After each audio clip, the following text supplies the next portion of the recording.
কড়াই গরম করে এর মধ্যে তেল দিয়ে দিলাম। তেল গরম করে নেব। আজকে রান্না করব পাবদা মাছের ঝাল। পাবদা মাছ আমি ভেজে নিয়েছি। নুন হলুদ মাখিয়ে 15 মিনিট রেখে দিয়েছিলাম, তারপরে এই মাছগুলো আমি ভেজে নিলাম। তেল গরম হয়ে গেছে, এর মধ্যে 2টি কাঁচা লঙ্কা ফোড়ন দিলাম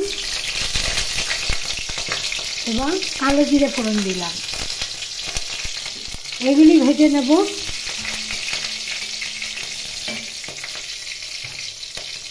এখানে একটি পেস্ট বানিয়ে রেখেছি, এর মধ্যে আছে পেঁয়াজ, রসুন, আদা, লঙ্কা।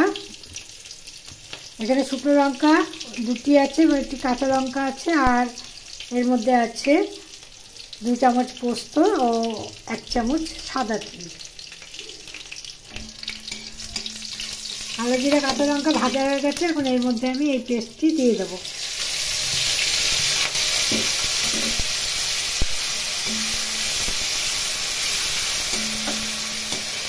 এর মধ্যে নুন আর হলুদ স্বাদ মতো দিয়ে ভালো করে কষিয়ে নেব।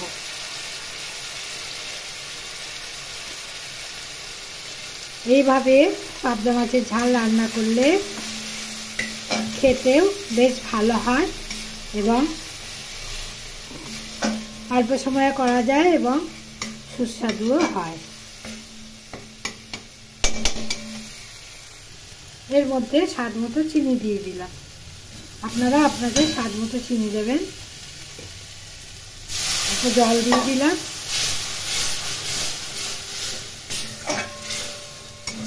যেহেতু পেঁয়াজ, রসুন, আদা বাটা এর মধ্যে রয়েছে, তাই জন্য একটু ভালো করে কষিয়ে নিতে হবে, নাহলে পেঁয়াজ রসুনের কাঁচা গন্ধ বেরোবে।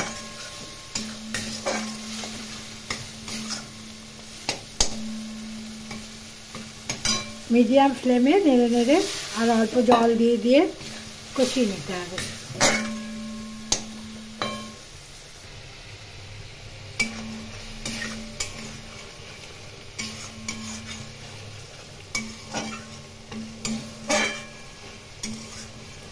আপনারা এভাবে পাবদা মাছের ঝাল করে দেখতে পারেন, আশা করি আপনাদেরও ভালো লাগবে। মশলা কষানো হয়ে গেছে, এর মধ্যে একে একে ভেজে রাখা মাছগুলো দিয়ে দেবো। তারপরে পরিমাণ মতো জল দিয়ে দেবো। যে যেরকম ঝোল খেতে পছন্দ করবেন সেরকম দেবে, তবে একটু মাখা মাখা হলেই ভালো লাগে পাবদা মাছ। যেহেতু ঘরোয়াভাবে রান্না করা, তাই জন্য এখানে খুবই সাধারণভাবে অল্প মশলা এবং তেলে আমি রান্না করেছি। প্রতিদিনকার মাছ এরকম করে রান্না করে খাওয়াই ভালো, এতে বাড়ির সবার স্বাস্থ্য ঠিক থাকবে। এর মধ্যে জল দিয়ে দিলাম।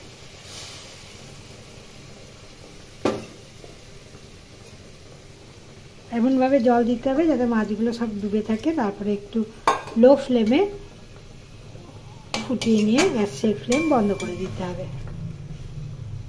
এখন আমি কিছুক্ষণ ফুটিয়ে নেব। মাছগুলো আমি একটু কড়া করেই ভেজেছি।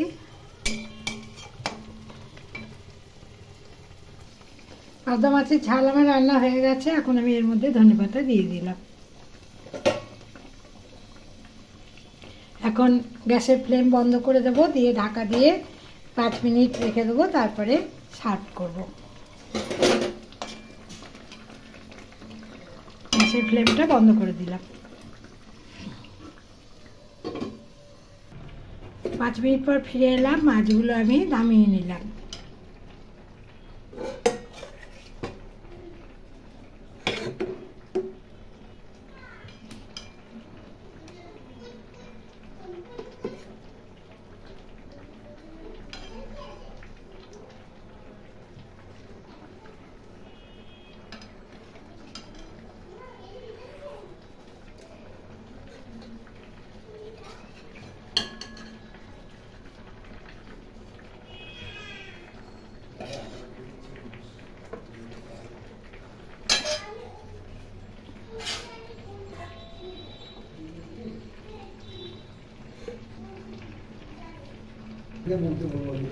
আজকের এই রেসিপি দেখার জন্য সবাইকে অনেক অনেক ধন্যবাদ, নমস্কার।